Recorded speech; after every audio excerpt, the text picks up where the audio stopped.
Hi. I think this actually will be my last time doing 3, but who knows? I might have more weekends away. A very good friend of mine is getting married this weekend, so congratulations to her. I'll get right into it though, because these ones with 3 tend to take a while. The 3 are the Whispering Walls, the Frozen Ghost, which is my very favorite, and the Full Moon. So, starting with the Whispering Walls, which I don't believe I had seen, or no, I did. I think I. It's funny. I remember certain images, not necessarily the whole things, but certain images. In this case, one of the characters appears in a mirror high up on a wall, or possibly on a ceiling, because she's in the room above. But anyway, I will start with that. So, there, the this this episode is when there is a full moon, but the episode 2 episodes hence is actually called Full Moon. I don't know if there's a full moon on that day, but anyway, it's a full moon and a leap year, which, according to Betty Ann, who's the storyteller, um, she says that means the spirits are free to take victims. She is masked and hooded, which freaks out the rest of the Midnight Society when they arrive, including Kristen, who should know better, because she's the theatrical one. So in this case, Betty Ann is kind of taking her shtick. But Betty Ann explains that the mask is the only protection that the Midnight Society has against spirits taking them. So let's see. Why did I write down that this was in 1993? Maybe. Oh, it aired in 1993, which was not a leap year. So perhaps the Midnight Society, their universe takes place a year behind our own, because 1992 was a leap year. I'm pretty sure. When there's a presidential election, it's a leap year. Anyway, the kids are Claire and Andrew, and the babysitter is Louise. They find themselves lost. They're looking for a highway, but there's a false sign, a pretty obviously false sign. Even the kid, Andrew, says, shouldn't the sign be blue? Aren't the highway signs usually blue? But they're not there to see the fake sign fall and swing back and forth, revealing the real sign, which points in the direction that the babysitter knows she's supposed to go, but she also is an experienced driver, and she knows that signs are how you find your way around.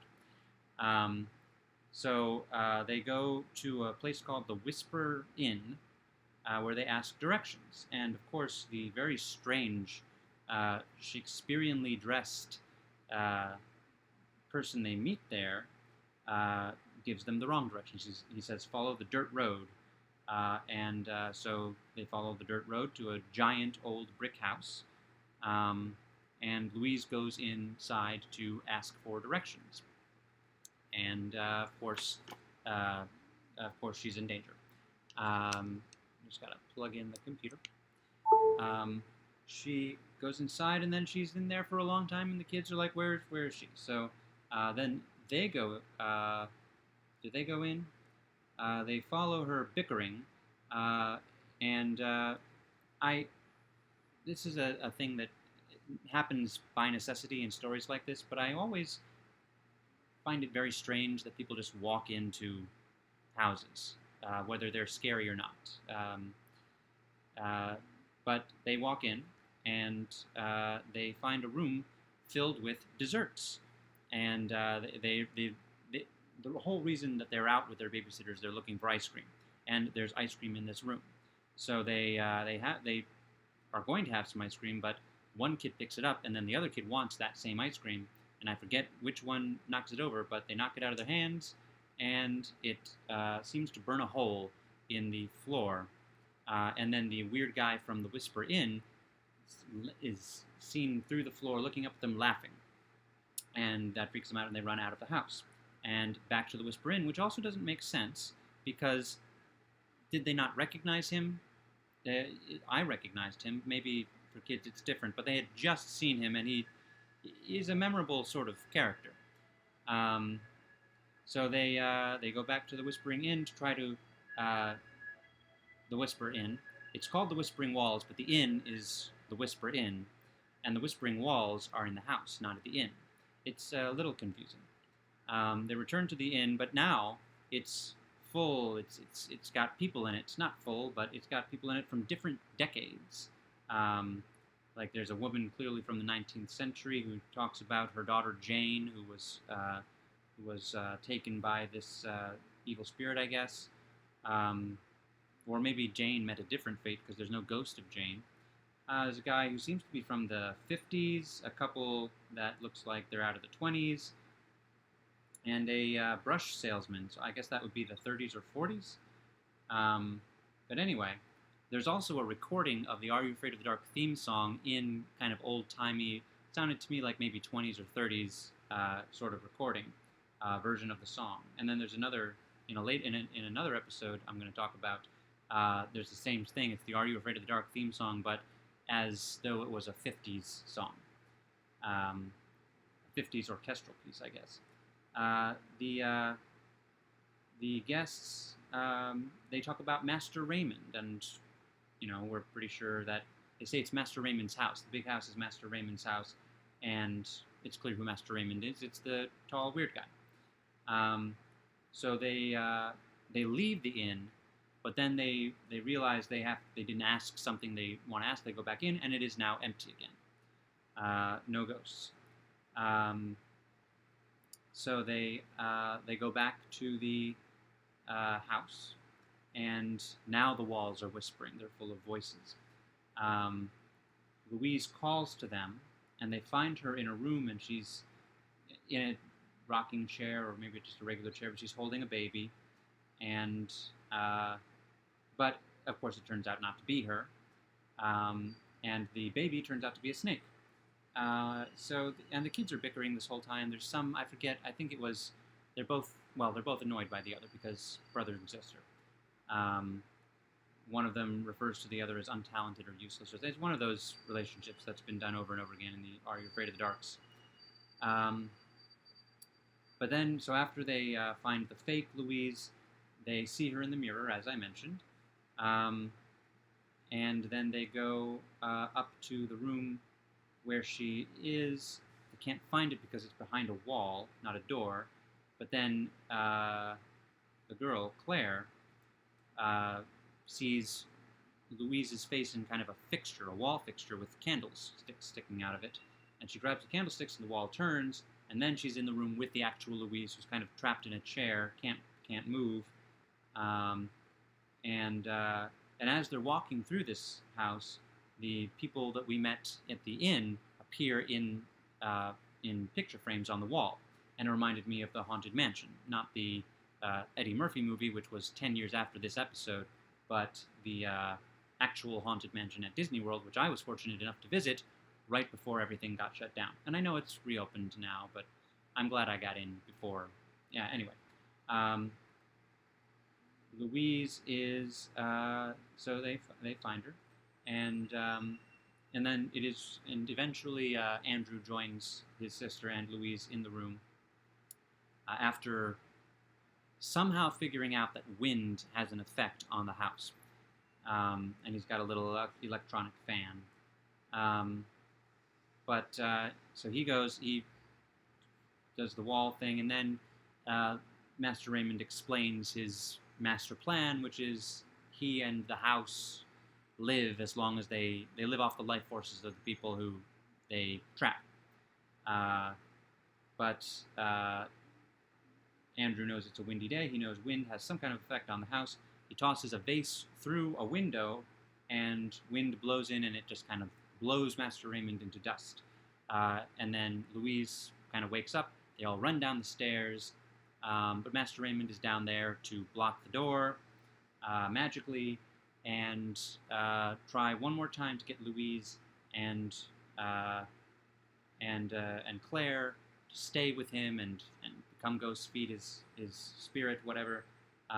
He manages to steal the fan, the electronic fan, from Andrew, but the ghost of the woman from the 19th century, whose young daughter Jane met some fate that we don't know, is there to open the door and help them escape. And they escape. They get away. The car starts. I guess it had broken down in front of the house. That wasn't immediately clear.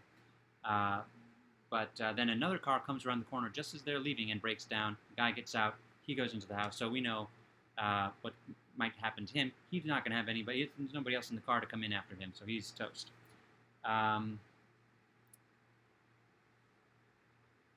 And I wrote down, why is the mask helpful? But, whatever. Betty Ann's mask is in reference to. People are reluctant to leave the Midnight Society circle. So, Frozen Ghost. Now, I've said that I love certain episodes like, 13th Floor is the one that gave me nightmares, and Midnight Madness. I love the vampire coming out of the screen. This is my absolute favorite, perhaps just because of the presence of Melissa Joan Hart, otherwise known as Clarissa from Clarissa Explains It All, otherwise known as Sabrina the Teenage Witch, and the central character in God's Not Dead 2. They can't all be cult favorites. Although I suppose God's Not Dead 2 is a cult favorite for people who aren't me.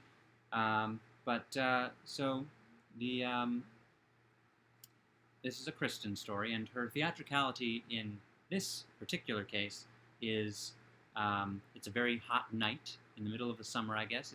It's aired in August 14th.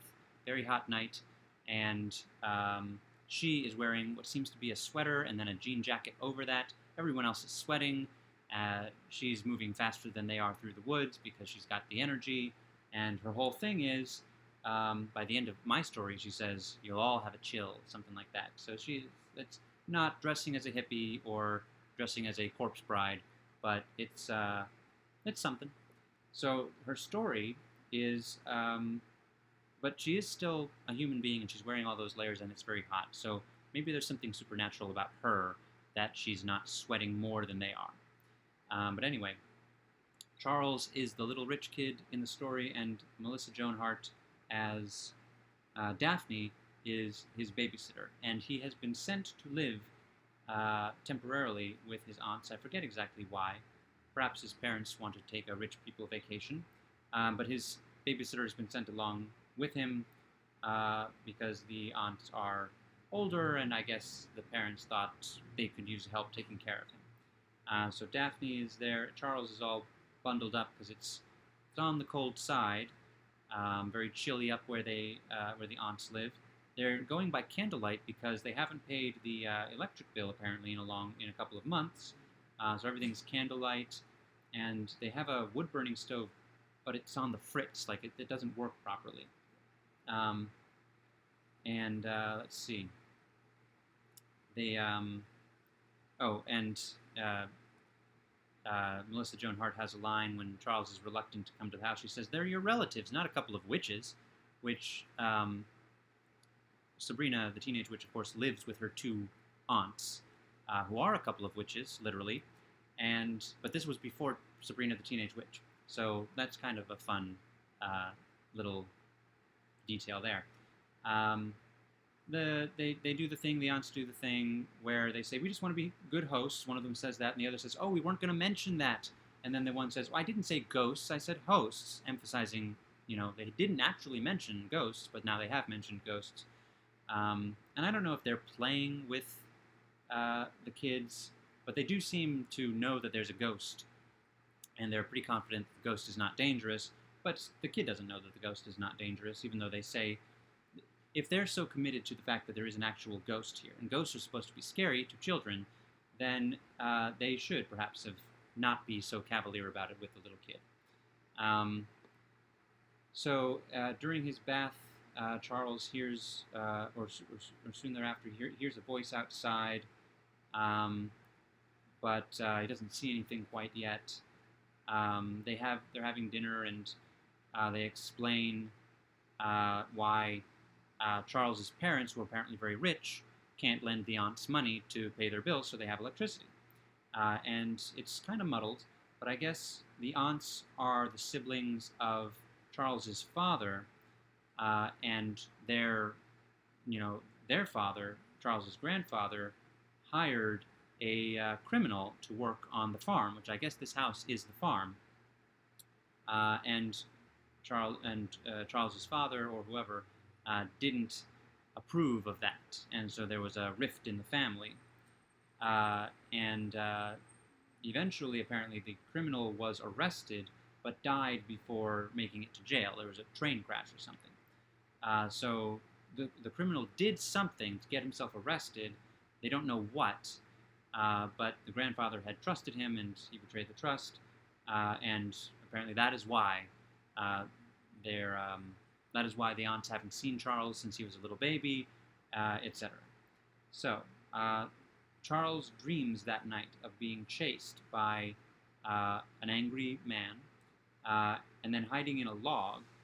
And then when he wakes up, he goes to the window and he sees the ghost. And this is one of the reasons I love the episode.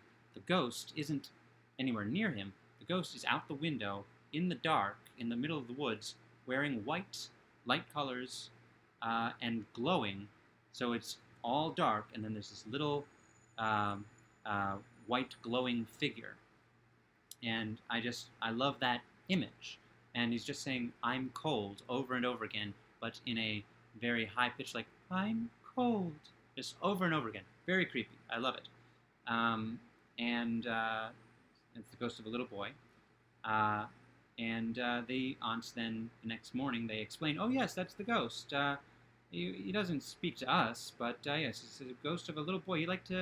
He was from a neighboring farm. He liked to come to this farm. He would sneak around. He would come inside, sneak around, look for the cookies. Just a cute little boy. And now he's a ghost." So there's that. So then the fire goes out again in their little wood-burning stove. They mentioned that the little boy died and his body was found near the woodshed. It is at that point that the fire goes out, and Clarissa, I'm going to call her Clarissa instead of Daphne. No, I'll call her Daphne. Daphne says, "Oh, I'll go get some wood. Just tell me where to go. I'll go to the woodshed. I'll chop some wood." And she brings Charles with her. And Charles is kind of interested in chopping wood. And Daphne says things like, "If it weren't for me, you'd never go outside. You'd stay inside. You'd always be perfectly clean." And he says, "What's wrong with being clean?" And so then she spreads mud on him. And it might today be taken as a bullying relationship that she has with her charge, but I don't see it that way. It's a look. See, it's not actually dangerous to get a little dirty. And then they start hearing the ghost again, and she goes looking for the ghost, and thereby disappears from Charlie's own perspective, and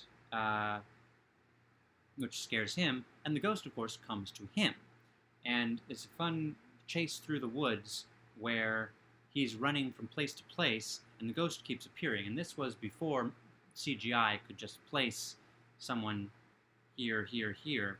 So they have to do the thing where from a distance we see Charles run into what looks like our ghost, a little kid with a bowl cut, but we can't see him very clearly. And then Charles runs toward the camera, and the camera pans out a little bit, and Charles runs into a ghost, and we can see him clearly, and it's the kid, it's the actual kid, not a body double.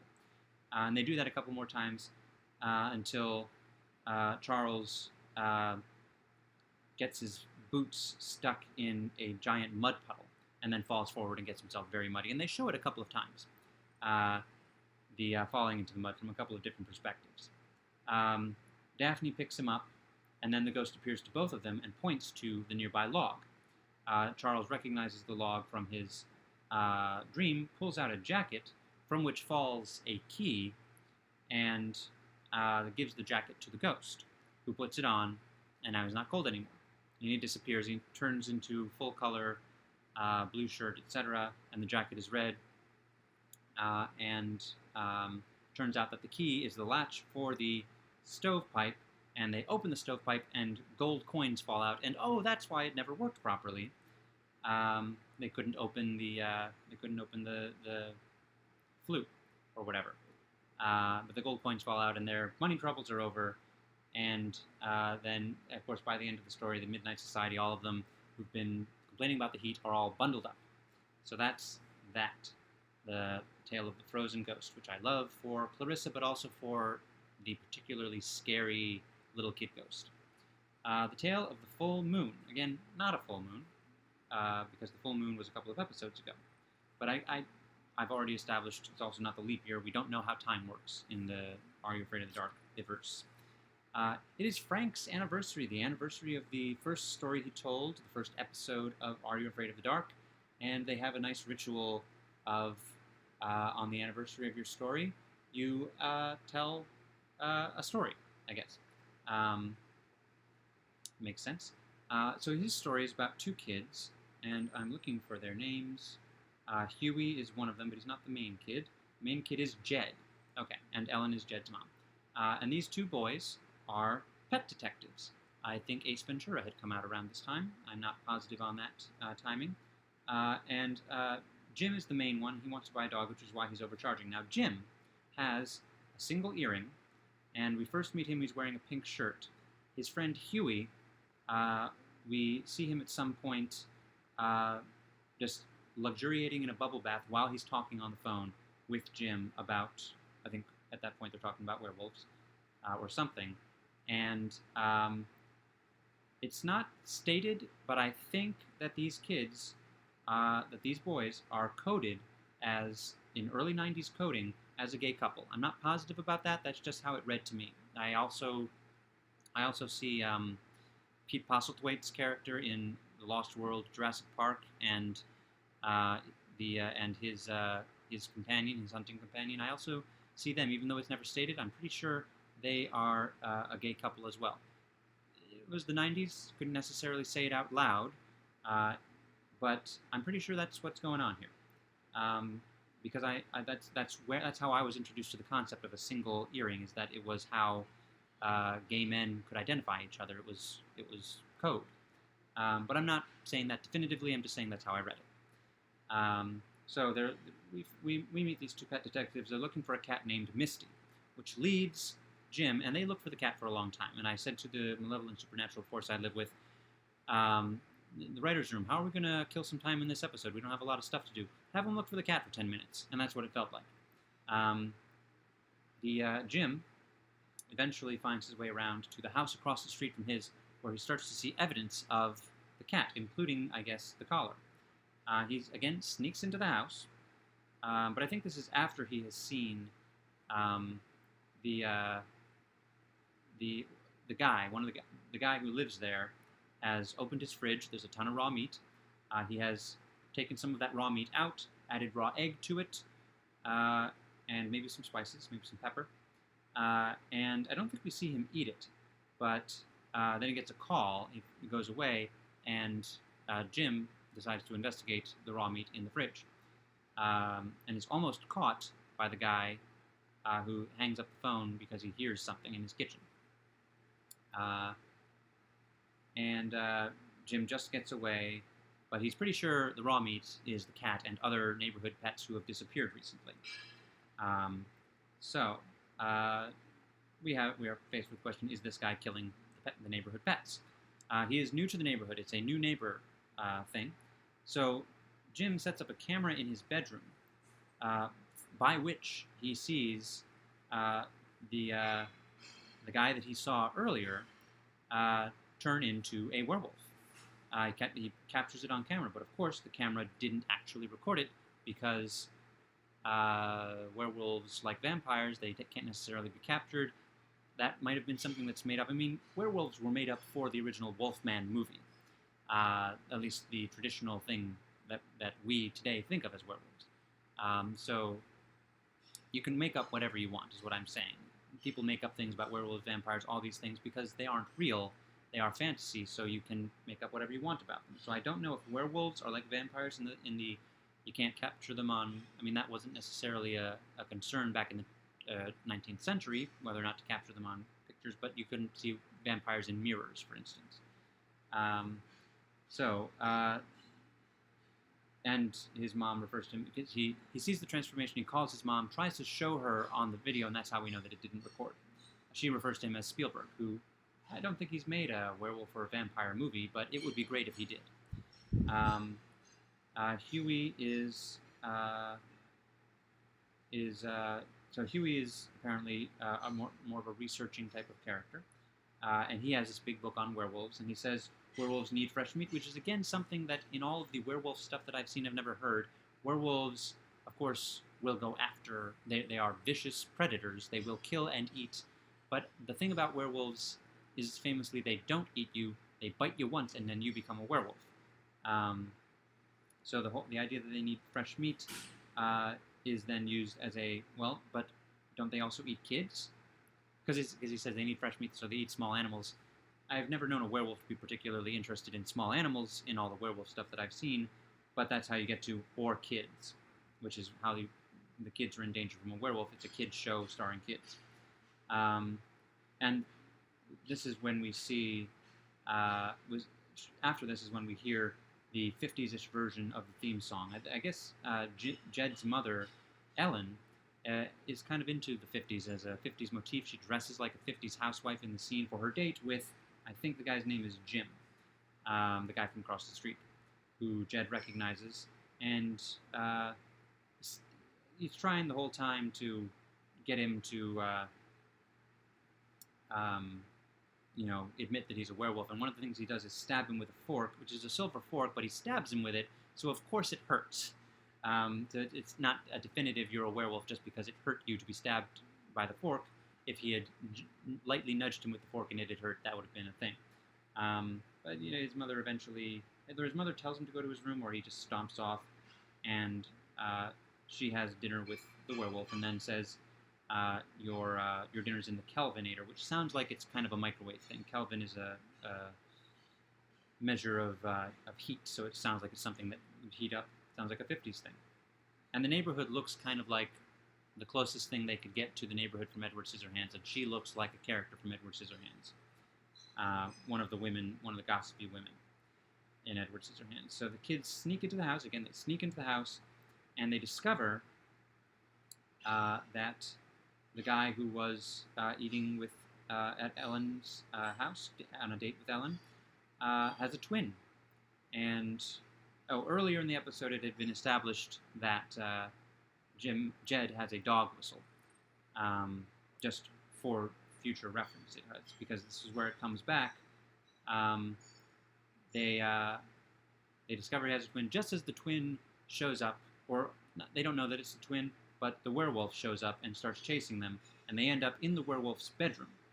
And they're about to get eaten, but then Jim remembers he's got the dog whistle, and he blows into it, and the werewolf is subdued. But then the werewolf's twin brother comes in and introduces them to Gordon, and Ellen says she already knows.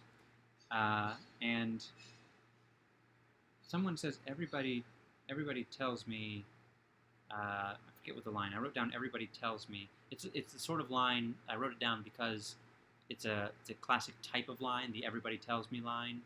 Or everybody tells me I should get, this is what he says. And it's kind of, it's the famous example that I can think of is Edward Rochester in Jane Eyre says he could have put Bertha Mason into an asylum and been rid of her and divorced her and been rid of her, but he chose to bring her and give her more personalized care in his castle, Fairfax, I guess, or whatever his house is called.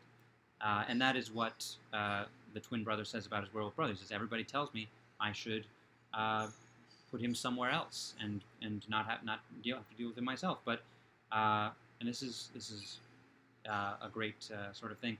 There are different kinds of families, and this is my kind of family. Now that seems, again, like evidence in favor of the kids are coded as gay, because that's the sort of thing that you hear a lot more now than you did then, but I think back then it was more about divorced families and single-parent families, and now it's families with two dads, two moms, polyamorous families, that sort of thing. And it's a little weird to, but at the same time, a classic sort of thing to do it with a werewolf in the family, because that's some monster movies were used to be allegories for what it's like to be gay. Uh, James Whale with Bride of Frankenstein, and Frankenstein, the original Frankenstein. James Whale with both Frankenstein movies. Kind of looking at this is how it feels to be gay when it's not considered okay to be gay. And so the different kinds of families thing, the kids, the one has the earring, the one in the luxurious bath talking on the phone. I think there's some coding here and some trying to get a message to kids without saying it so that their parents will object. So then at the end, they had also established at the beginning Jed wants to buy a dog. Well, now he has a werewolf in the family who he plays fetch with. So there's that. The last line of the story is Jed finally got his dog. So then they come out of the story. They say, "Great story, great anniversary. Now we have a surprise for you, an anniversary surprise. We're going to do roast Frank." And Frank's like, "What?" He looks at them like, "What? You're gonna eat me?" And Gary pulls out a skewer, and then I think it's Kiki or somebody comes along and says, "No, roast Franks. Get it? We got some hot dogs. We're gonna roast on the fire in your honor because your anniversary." So it's a fun. I didn't, as a kid watching these, I was there for the stories, but I love seeing the dynamic of the Midnight Society, which we get so much less of, and yet they, between the writers and the actors, created such fun characters who go together so nicely. So that's that for those 3 episodes, and I have to remember it's only 2. Next time, The Tale of the Shiny Red Bicycle and The Tale of a Magician's Assistant. I think I will be familiar with them, but I'm not reading the synopses before that, and they wouldn't necessarily tell me if I was familiar with them anyway. But that'll be next Thursday. May or may not have anything on the YouTube next Monday. But in the meantime, pleasant dreams, everyone.